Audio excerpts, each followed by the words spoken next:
Favorites. Some families play favorites with their kids, others are lying. Is giving one kid more attention than another really such a bad thing? Let's talk about it.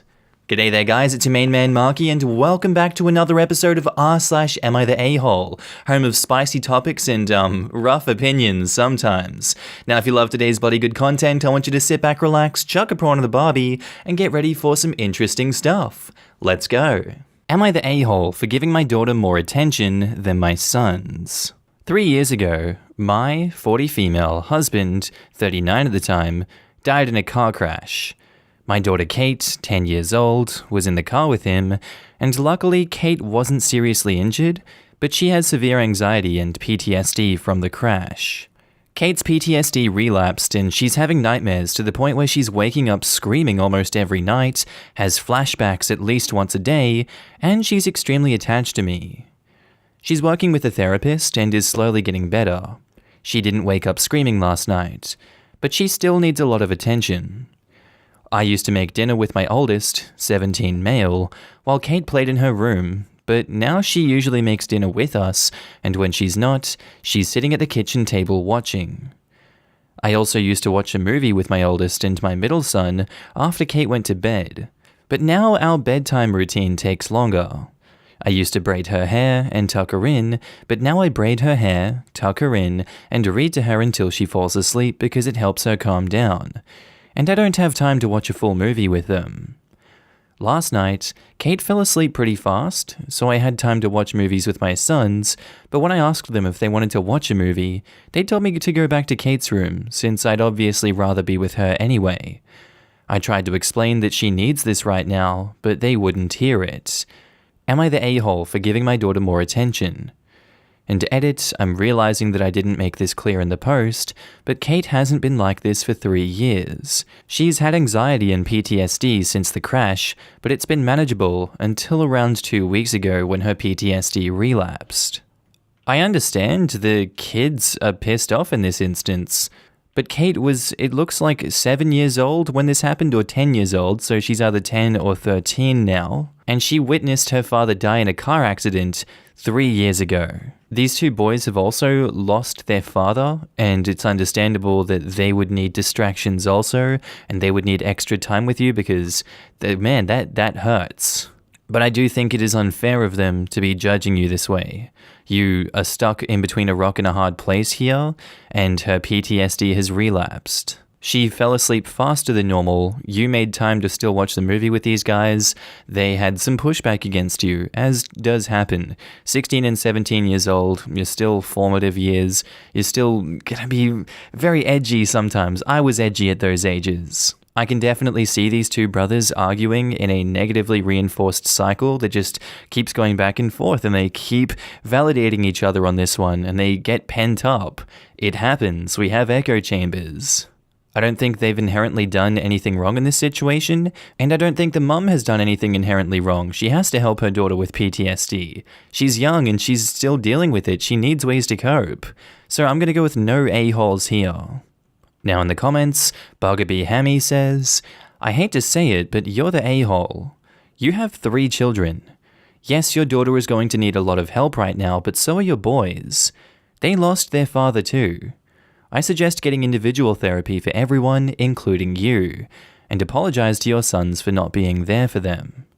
And OP replies, everyone is already in individual therapy. You'll clearly need group as well. That seems helpful. As other posters have pointed out, it's unlikely these feelings have just started over the past 2 weeks, and there is some evidence for that. OP phrases the time with her sons as, unless Katie wants the time too. They are dedicated to the back burner. They are also teenagers about to hit adulthood who have gone through most of adolescence after this trauma. That's gotta be so rough. They definitely deserve some individual care and dedicated space. Maybe that'd help OP realize that. Yeah, they wouldn't be so mad over something that was only 2 weeks old. They are busy being teenagers, so for them to get to this point, it has to be blatant and ongoing. OP, you aren't an a-hole for being there for your daughter, but you need to make time for the others. I agree, this is probably an ongoing issue that has now come to a head, with OP putting them even farther on the back burner than they already were. Like, even OP describing the bedtime routine makes it seem like she has lots of one-on-one time with the daughter before, but just added a story on top of it. Also, OP seems to be spending that one-on-one quality time with the boys when the daughter isn't there, making me believe that she hogs OP's time generally otherwise.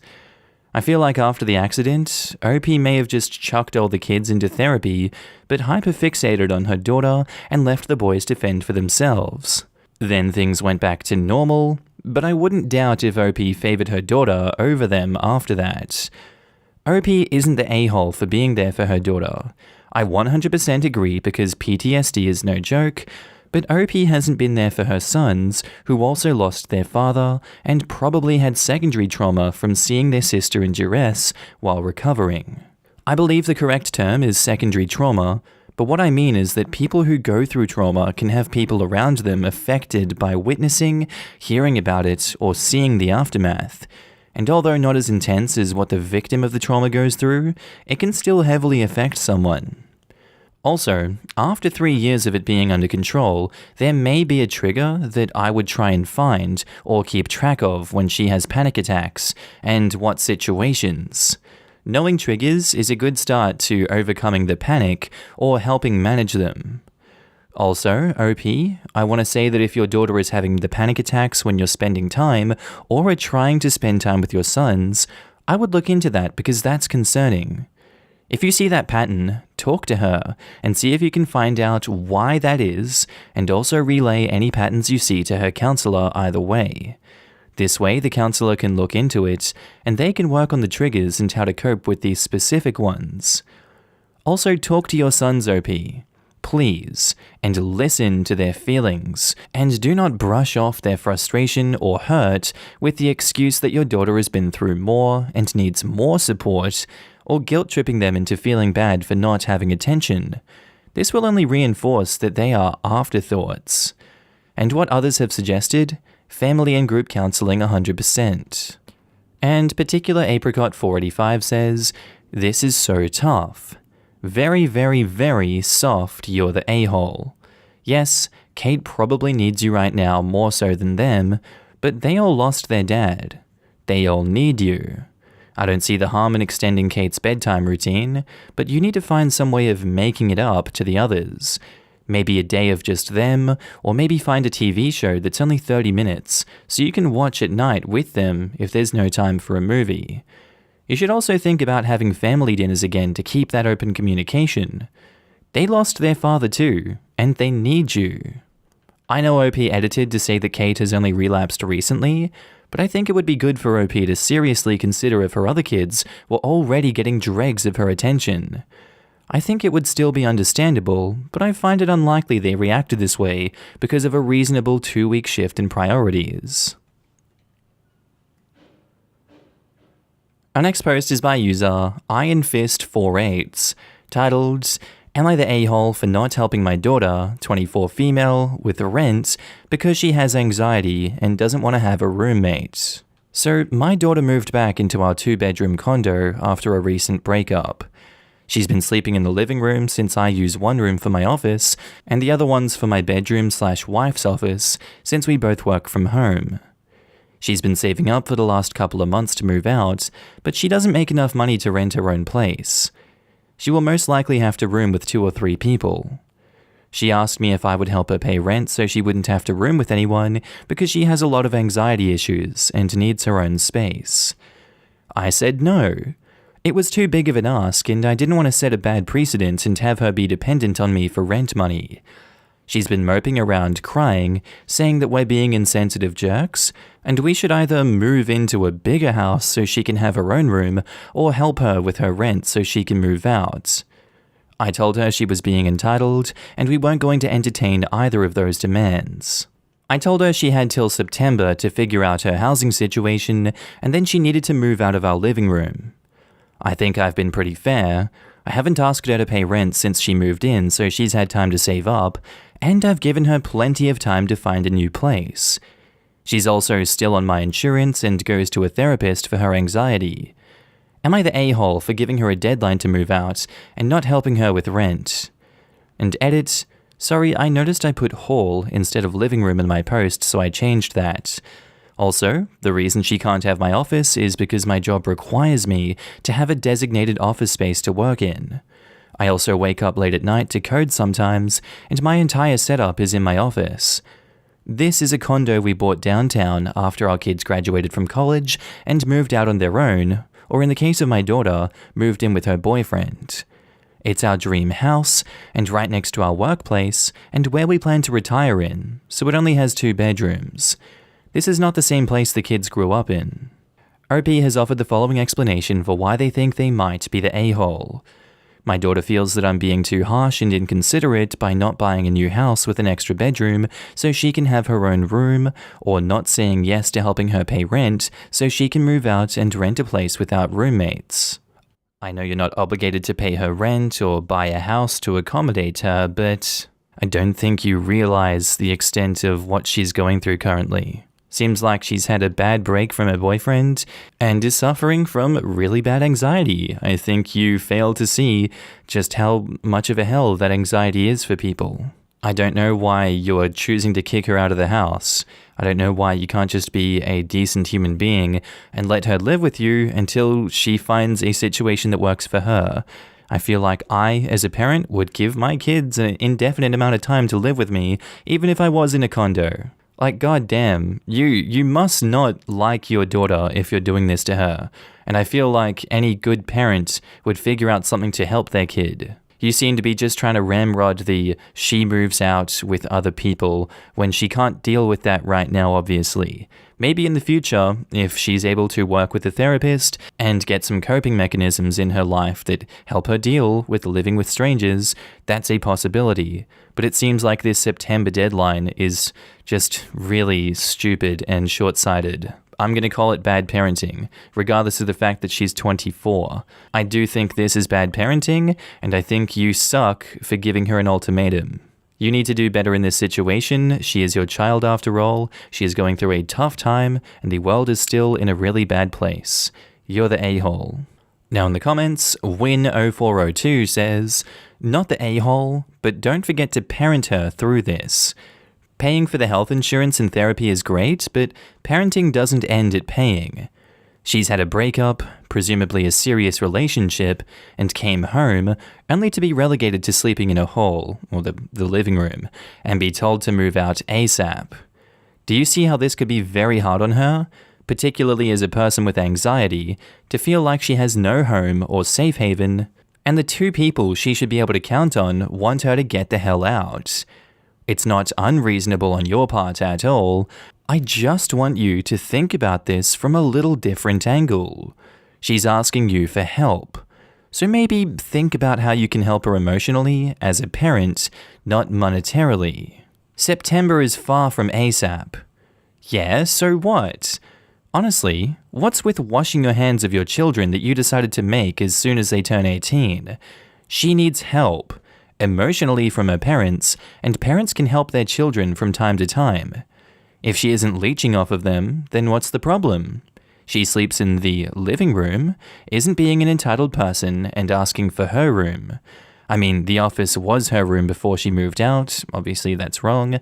My cousin's parents have still kept her room for when she comes back to visits and stays with them for a few weeks here and there. She's 28. They too live in a 2-bedroom house.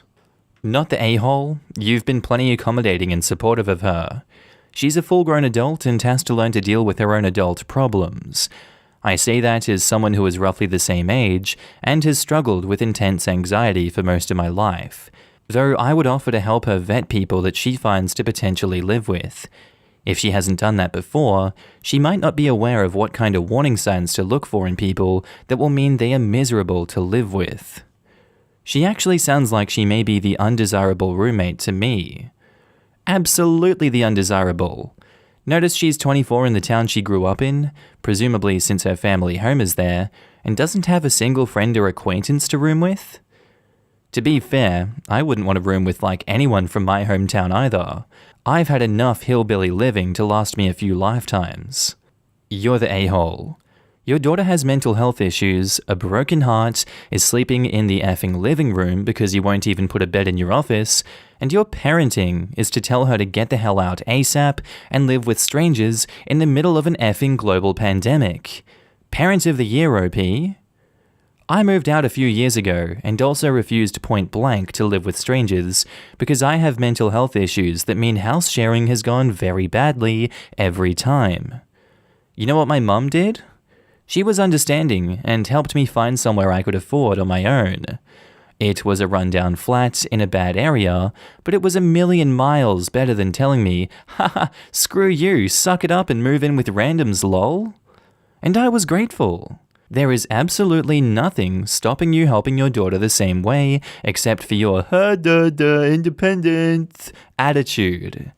I feel for your poor daughter. You created her.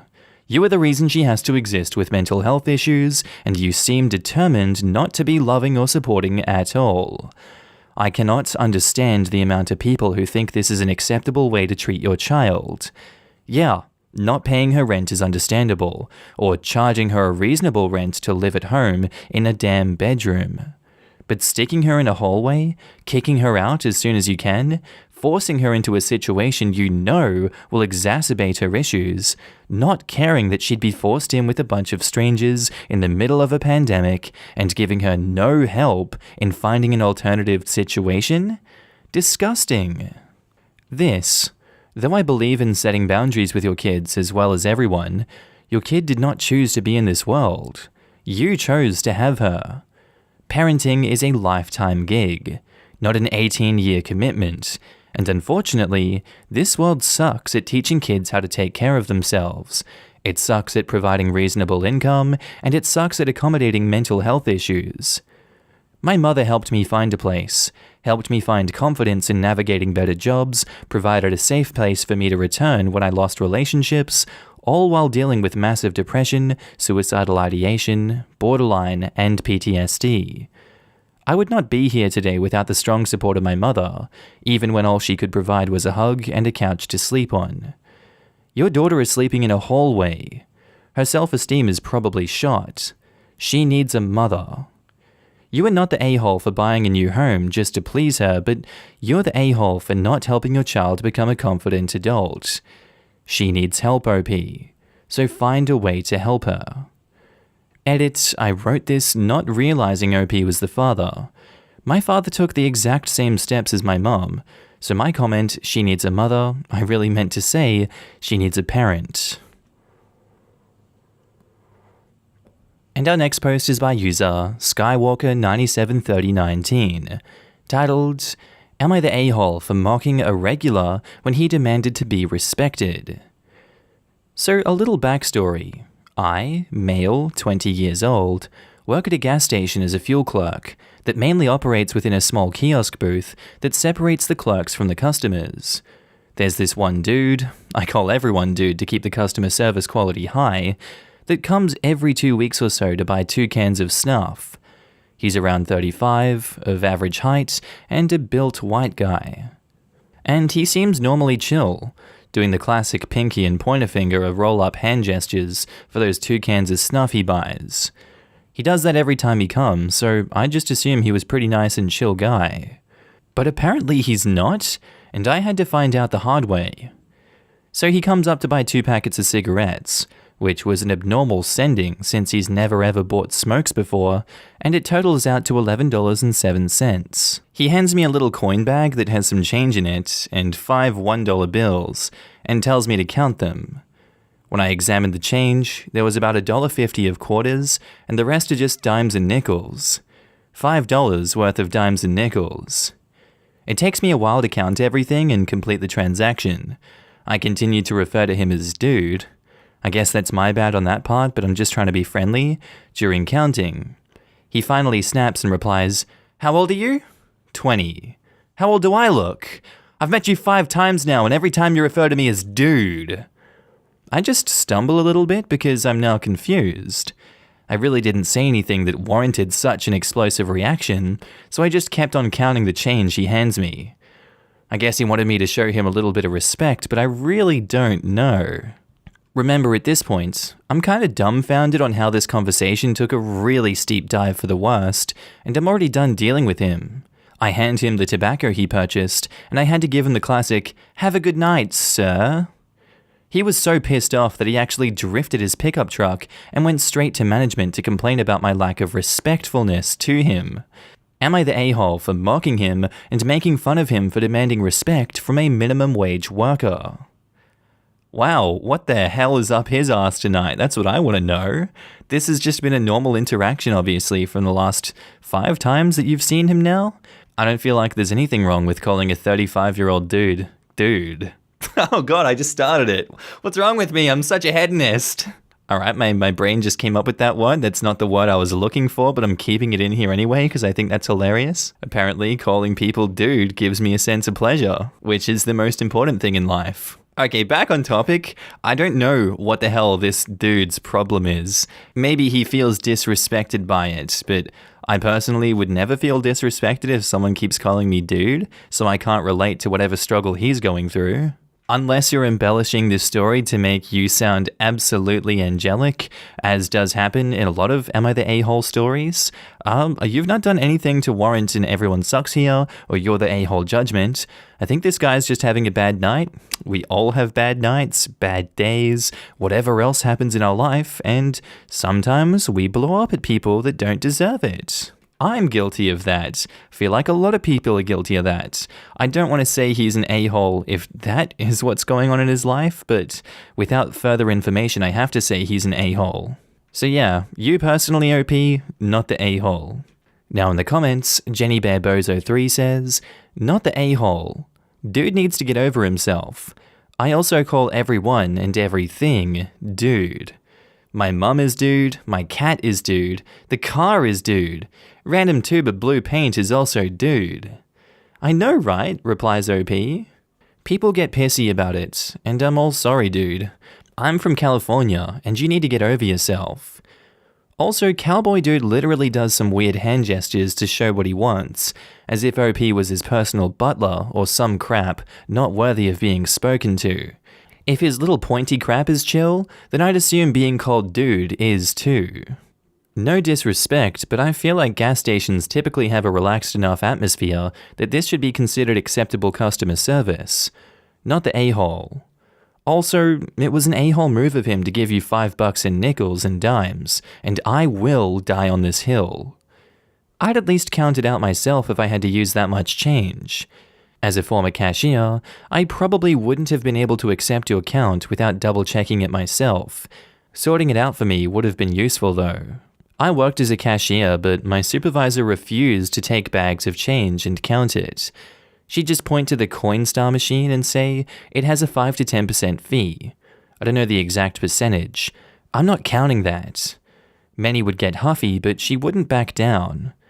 If they persisted that they didn't want to pay the fee, then she'd just tell them, then you count them in front of me. I'm not doing it. She told me to do the same too, and of course I'd count change for certain incidents. I'm not heartless. When I was a grocery store cashier, someone spilled a whole pile of coins in front of me, and the long line of customers behind her got mad at me because they didn't want me to accept the coins. But my manager said that I had to, and the customer who paid in coins got mad at me for not counting them fast enough. Being a cashier made me witness the worst in people on a daily basis. And OP replies, you really are made out to be the a-hole either way. Lose-lose situation.